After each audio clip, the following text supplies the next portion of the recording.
Isang ultimatum at isang matinding banta mga kapatid ngayon ang binitawan ni US President Donald Trump dito sa Iran. Pag-usapan natin to mga tol. I'm just a young nigga chillin' on it. First time I seen ice was a Sabing ganon mga kapatid ni US President Donald Trump, kapag hindi daw binuksan o tuluyang binuksan ng Iran itong Strait of Hormuz within 48 hours from this exact point, no?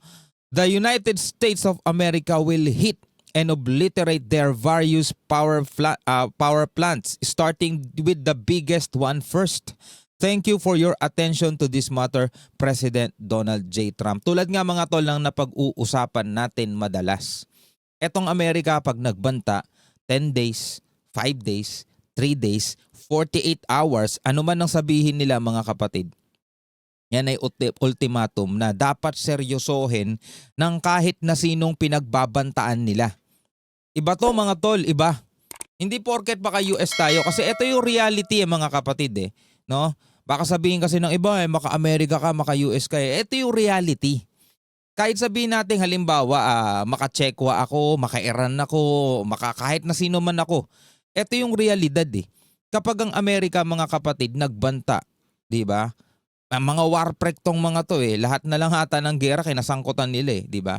Tinutotoo nila yon. Kaya nga sabi ko sa inyo nung nakaraan, kung meron kayong pipiling makaaway, China o Amerika, mas mabuti wala, di ba? Gusto ko linawin mas mabuti wala. Pero kung pipili kayo na makakaaway, mas mahirap kaaway itong Amerika. Kasi kapag nagbanta sila mga tol, tototohanin nila. Di ba? So sisimulan daw muna nila doon sa pinakamalaki. Ano ba 'yun? Ito ata yung binomba nila nung nakaraan. Yun yung pinakamalaking gas field ng ng Iran. Ayon dito sa report mga tol mula rito sa UNTV News, ito basahin na lamang natin. No? Ayan, Trump issues 48-hour ultimatum to Iran. Ayan, 48 hours mga tol. 2 araw lang yan. Kapag hindi daw totally binuksan ng Iran itong Strait of Hormuz para syempre mga kapatid siguro nape-pressure na rin ng Amerika dahil patuloy ang pagtaas ng presyo ng krudo, presyo ng langis sa pandaigdigang merkado dahil nga dito sa Strait of Hormuz, no? Sabing gano'n pag hindi daw binuksan ng Iran itong Strait of Hormuz without threat, otherwise, he said, the US will obliterate Iran's energy facilities starting off with the largest. Ayan yan mga kapatid sa report Tulad nga sinabi ko mga kapatid, kapag ang Amerika ang nagbanta, no? Talagang it's either sumunod ka na lang, makipagnegosasyon ka, o magmatapang ka, talagang tototohanin nila yan. Diba?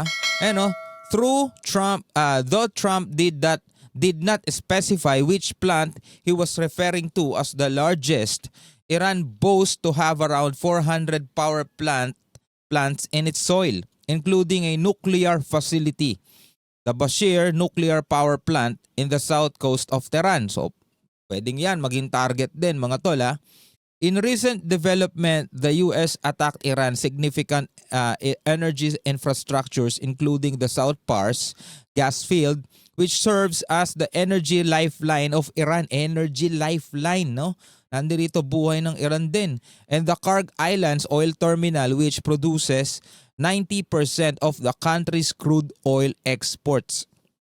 Pero naaalala ninyo, sabi ng Iran, panalo na daw sila mga tol. Yun ang sabi ng Supreme Leader ng Iran. No? Akala daw kasi ng Amerika, madali nilang mapapabagsak ang Iran. Yun daw ang dahilan kaya nanalo na sila. No? Sabing gano'n ng Iran. Pero mga tol, etong mga ganitong threat, 48 hours ultimatum, eto yung dapat ngayon bantayan ng buong mundo. Tanong, may magiging epekto ba to sa pandaigdigan? Ito ba'y lalong magpapalala ng sitwasyon na nararanasan ngayon mga kapatid ng buong mundo? Hindi natin alam. Pero ang banta ni Trump kasi, pag hindi binuksan itong Strait of Hormuz. Siyempre mga kapatid, pag binuksan na ito ng Iran at malaya na ulit nakakadaan yung mga oil tanker dyan without threat, katulad ng dati, Diba tulad nung dati, siguro unti-unti babalik na ulit sa normal, no? Etong presyo ng gas. Ngayon kasi mga tol, nasa 100 plus na yung diesel di ba? Ang huling ako nagpagas mga kapatid, nasa 89. 89 kasi ang pinapagas ko lang naman lagi yung ano lang yung extra unleaded lang naman. Yun lang kasi yung ano na sasakyan ko Pero mga tol, no, mataas na 'yon. Malaking bagay na 'yon mga tol.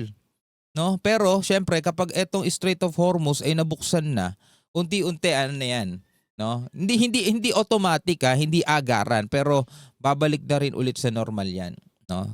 Babalik na ulit sa normal 'yan. So eto ngayon ang kapalit, no, ng banta ni Trump. Buksan nyo lang itong Strait of Hormuz without threat. Otherwise, no, kung hindi, the US will obliterate Iran's energy facilities starting off with the largest. Ngayon ang tanong, susunod kaya ang Iran o magmamatigas sila at hihintayin nilang gawin ng Amerika kung ano yung sinabi ng Amerika? Ano sa tingin ninyo mga tol? Pwede kayo magkomento sa ibaba. At kaugnay mga kapatid ng balitang yan, eto panoorin naman natin ang report dito sa GMA News. Doon nga mga tol, no, sa banta ni Donald Trump na pasasabugin o pupulbusin nila kung di bubuksan ng Strait of Hormuz yung mga power plants ng Iran. No? Panoorin natin tong balita sa GMA. Update sa sigalot sa gitnang silangan, may bago na namang banta si US President Donald Trump. Tandaan nyo 48 hours mula nung pinost niya yun. Pasasabugin daw nila ang mga power plant sa Iran kung hindi nito bubuksan ng maayos ang Strait of Hormuz sa loob ng 48 oras. Inatake naman ng Iran ang dalawang bayan sa Israel na malapit sa mga nuclear site. Nakatutok si Mark Salazar. West Bank, Tel Aviv, Israel. Ito sa Israel to. Umalingaw-ngaw ang mga sirena sa West Bank at Tel Aviv, Israel dahil sa missiles ng Iran. Maraming istruktura ang nawasak. Damay rin ang isang kindergarten. Ayon sa mga otoridad, walang pasok nung araw na tinamaan Buti naman. ng strike ang paaralan, kaya walang naitalang nasugatan o nasawi. Buti naman. Pag mga ganyan mga tol, medyo sensitive ako mga bata.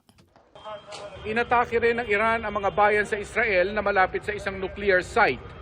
Kabilang dyan ang Dimona na malapit sa isang secretive nuclear reactor ng Israel. So ano nangyari sa Iron Dome ng Israel, no? Hindi gumana. Walang napinsala sa Nuclear Research Center sa lugar, pero halos 4 ang sugatan. Nabalot ng makapal na usok at apoy ang gusali sa bayan ng Arad na tinamaan din ng missile attack ng Iran. Pero tingnan mo mga tol, no, kahit na talagang pinupulbos ng mga pag-atake ng Israel at ng Amerika itong Iran, nagagawa pa rin nila 'tong mga to. 'Di ba? So hindi rin totoo yung 100%, 'di ba, na destroyed na daw ng US etong military capability ng Iran kasi nakakaganti pa rin sila, nakakapag-launch pa rin sila ng missile. Imagine that. 'Di ba? Ibig sabihin mga tol, kumbaga sa boksingero, hindi mo pwedeng sabihin knockout na talaga kasi nakakasuntok pa 'Diba? So ito, katulad nito, 'di ba? At hindi gumana ata yung Iron Dome ng Israel kasi may mga tinamaan. Isa-isa ring sinagip ng pulisya at mga rescuer ang mga residente. Kinabukasan, tumambad ang lawak ng pinsala sa Arad kung saan 20 gusali ang nadamay. Sa huling tala ng mga otoridad, mahigit 80 ang sugatan. 10 rito'y malubha ang kondisyon. Sa pahayag ng Iran Revolutionary Guard, tinarget nila ang mga military installation at security center sa southern Israel. Ang Israel naglabas naman ng video ng kanilang pag-atake sa umano'y main site ng mga ballistic missile infrastructure sa western Iran. Marami raw silang nasirang ballistic missile array matapos ang pag-ataking ito. Pero nakakapag-launch pa rin ng ballistic missile ang Iran. Matindi talaga no? Meron pa silang mga secret na butas mula doon sa kanilang mga underground siguro. Tapos doon nila inilalabas at doon sila naglo-launch. Binigyang diin ng Defense Minister ng Israel na mas palalakasin ng sanib puwersa ng Israel at Amerika ang pag-atake nila sa Iran ngayong linggo. Si US President Donald Trump tila kumambyo naman sa pahayag niyang matatapos na raw ang kanilang misyon sa Iran. Nagbabala ngayon si Trump na aatakihin ng Amerika ang iba't ibang power plant sa Iran. Kung hindi nito bubuksan ang Strait of Hormuz ng mapayapa at walang pagbabanta sa loob ng 48 oras, Wala pang tugon ng Iran sa ultimatum ni Trump pero anila nananatiling bukas ang Strait of Hormuz at handa silang makipagtulungan para sa ligtas na paglalayag doon at kaligtasan ng mga marino sa lugar. Sa gitna ng nagpapatuloy na gulo, tuloy-tuloy rin ang pagpapauwi sa mga Pilipinong naiipit doon. Ligtas na nakauwi sa Pilipinas kahapon ang 25 Pilipino matapos ilikas mula sa Israel. Para sa GMA Integrated So ngayon mga kapatid, ano ang inyong masasabi dito sa mga nangyayari ngayon dito sa Middle East mga tol? Again, kung patuloy man ang pagtaas ng petrolyo, wala na tayong dapat sisihan di ba? Dapat nagkakaisa tayo kasi hindi lang naman Pilipinas ang nakakaramdam nito. Buong mundo mga tol nararamdaman to at ito yung isang bagay na hindi talaga natin kontrolado. Kasi etong gulo na nangyayari dito sa Middle East ay pasimuno rito yung mga leader na nagtatalo-talo.